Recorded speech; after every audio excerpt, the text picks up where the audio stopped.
Oh, waouh! Je crois que le rose me va vraiment bien. Waouh, waouh, waouh. Bonjour à toi et bienvenue dans mon deuxième épisode Sandra Universe. Alors aujourd'hui, je vais te parler de mon tout premier hiver au Canada. Ouh! Ouh! J'ai cru que j'allais geler sur place. J'ai vraiment cru que j'allais geler sur place, tellement c'était froid. Alors, il faut savoir que je suis arrivée au Canada dans une saison qui était... il y avait de la chaleur, fait qu'on était à peu près au mois d'août, donc c'était encore chaud et tout. Sauf que moi, j'avais tellement hâte de voir l'hiver, j'avais tellement hâte de voir la neige et tout, et tout, et tout, et tout.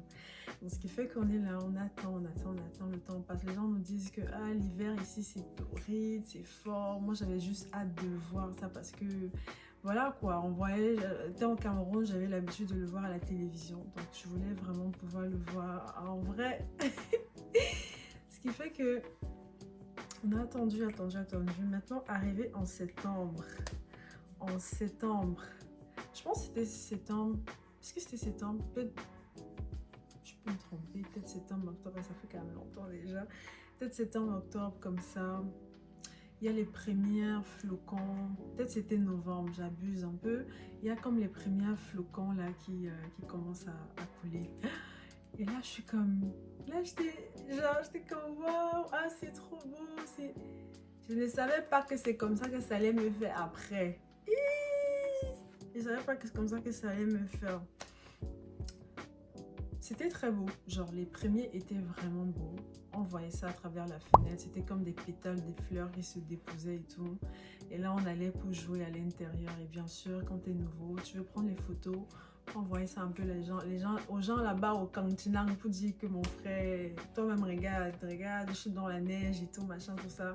Et c'est quelque chose qu'au continent on valorise beaucoup. Hein. Les gens au Cameroun, là, quand tu les envoyais les photos, tu étais dans la neige, là on savait que, toi t'es une benguiste et tout. C'est vraiment comme ça que maintenant, genre au fil du temps, la température était tellement froide qu'il fallait pouvoir mettre les couches de vêtements sur soi.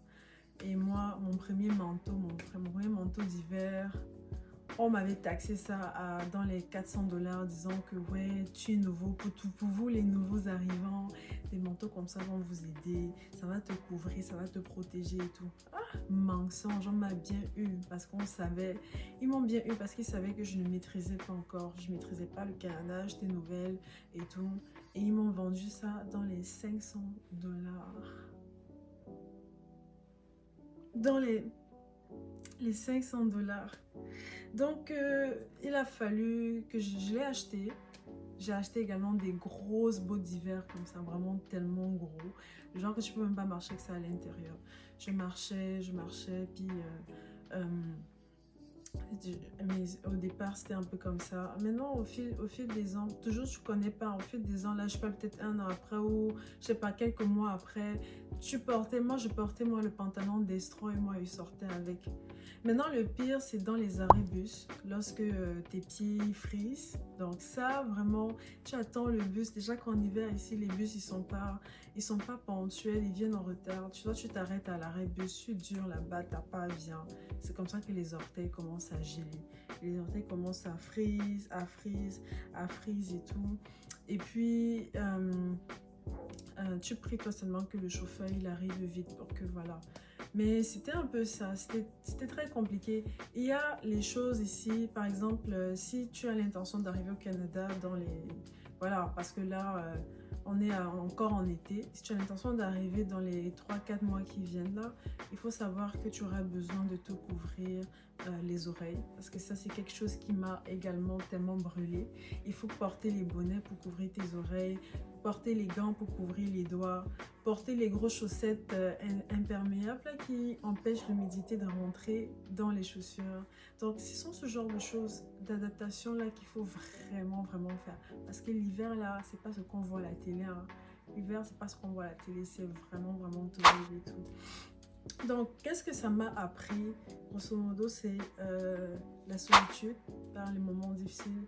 Sachant que ici, dès qu'il est 15 heures, il fait déjà noir dehors. Et par contre, à 5 heures aussi, il fait noir. Donc le jour est très court et l'obscurité est très longue. Et dans l'obscurité, il y a le froid, il y a la neige, il n'y a pas assez de monde à l'extérieur. Donc pour quelqu'un qui est ici, qui n'a pas d'amis, qui n'a pas de famille, donc c'est quelque chose qui peut être vraiment, vraiment éprouvant. Donc il y a d'abord la solitude, ce qui t'amène dans des moments d'introspection. Tu commences à penser à ta vie. Je t'ai dit, mais... Tu partais là-bas, fait quoi? Comment ça t'est dit que je partais au Canada, fait quoi? Qui m'a amené là-bas? Je vivais moi dans mon Cameroun, c'était saison sèche et que saison pluvieuse de temps en temps. Quand il fait froid, même ça va en germe. Mais ici, là, non seulement le jour est court et puis le froid est extrême, et puis je dois porter 3 couches de vêtements pour sortir. Et je suis seule, j'ai pas d'amis, j'ai pas de famille. C'est quelque chose qui est très difficile et tout. Donc par contre, il y a quand même des choses qui sont beaux ici en hiver. L'hiver dans la neige. L'hiver dans la neige, non, c'est pas ça. Noël dans l'hiver. Noël dans l'hiver. C'est beau à sa manière. C'est sûr que ça fait beaucoup, un peu comme les films, on voyait souvent Noël, il y a la neige. Donc c'est comme si un Noël sans neige n'est plus vraiment... ça n'a plus trop son effet. Donc ce qu'il y a plus, c'est vraiment Noël et neige sont combinés ensemble. Et aussi les arbres sont vraiment, vraiment jolis. Ça c'est quelque chose de très beau, de très waouh ici en hiver. Quand tu vois les arbres, ils sont recouverts, ils n'ont plus de feuilles, mais leurs feuilles se séparent. C'est pratiquement la neige qui est dessus. Ça c'est très beau par contre, c'est vraiment, vraiment beau. Donc c'est quand même des beaux paysages. Et puis si tu aimes faire du patin à glace et tout, c'est intéressant. Il y a des gens même que sur l'océan, là, l'océan durcit et eux, voilà, ils vont aller faire du patinage. Je sais pas si c'est ça qu'on dit là, mais rouler dessus là avec les motos, tout ça là, bon, ça c'est risqué. C'est que nous les continentaires et les Africains en général, c'est pas notre tasse de thé ça. Donc j'ai également découvert des nouvelles versions de moi-même, la résilience. Il fallait se lever très tôt pour sortir, bien que même à 6 heures il faisait déjà noir. Il fallait combattre, prendre sur toi, aller à l'école, aller suivre les cours malgré la température qui était très forte. Surtout que j'habitais pas à côté d'un endroit où il y avait le métro forcément, donc le fait d'attendre l'autobus, donc ça t'apprend vraiment la résilience là. Mais comme encore je suis une digne fille du continent, ça fait en sorte que on lâche pas la faim, même quand c'est dur, on met la cale parce qu'on sait d'où on vient. Donc le premier hiver était vraiment difficile, mais on a survécu en tant que digne fille du continent. Et toi alors, comment était ton premier hiver? Tu peux me le raconter en commentaire, comme ça un peu je vois si j'ai le cas le plus pire ou... Et même une autre histoire rapide là, c'est que une fois j'avais pas ma carte au puce pour prendre l'autobus. Et j'étais dans un endroit que je connaissais pas. Et là, j'avance et je monte. Enfin, il y a l'autobus qui s'apprêtait à venir dans l'arrêt. J'ai attendu près de 30 minutes. Lorsque l'autobus arrive, je monte dedans. Et là, je lui dis que je n'ai pas la carte. Il me dit, non, c'est pas son affaire, c'est pas sa tasse de thé. Il faut que tu aies la carte. Et là, je lui ai dit que j'ai l'argent, mais j'ai pas de pièces. Je le supplie. Le gars me dit niette. Je suis sortie. Il est parti. Je suis sortie, il est parti. Et je fais quoi au Canada? En plein hiver. Mais bon, grâce à Dieu, j'ai pu appeler mon ami qui est venu me chercher. Donc, ça a permis à ce que je puisse rentrer à la maison. Mais ce jour, j'ai tellement gelé. Et quand tu arrives à la maison, les doigts font comme si tu ne sens plus tes doigts, tu sens plus tes pieds, tu ne sens plus rien. Tu as les oreilles qui chauffent.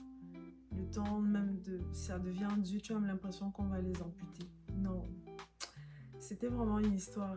Premier hiver au Canada en tout cas, c'était très difficile. Je dirais en moyenne 4 sur 10. La difficulté était... non, pas 4, qu'est-ce que je raconte? La difficulté était dans les 9 sur 10 pour moi en tout cas. Donc, n'hésite pas à me raconter comment était le tien aussi. Et j'espère que cette vidéo t'aura plu. Et voilà, c'était un peu ma folie d'hiver et j'attendrai d'écouter la tienne avec plaisir.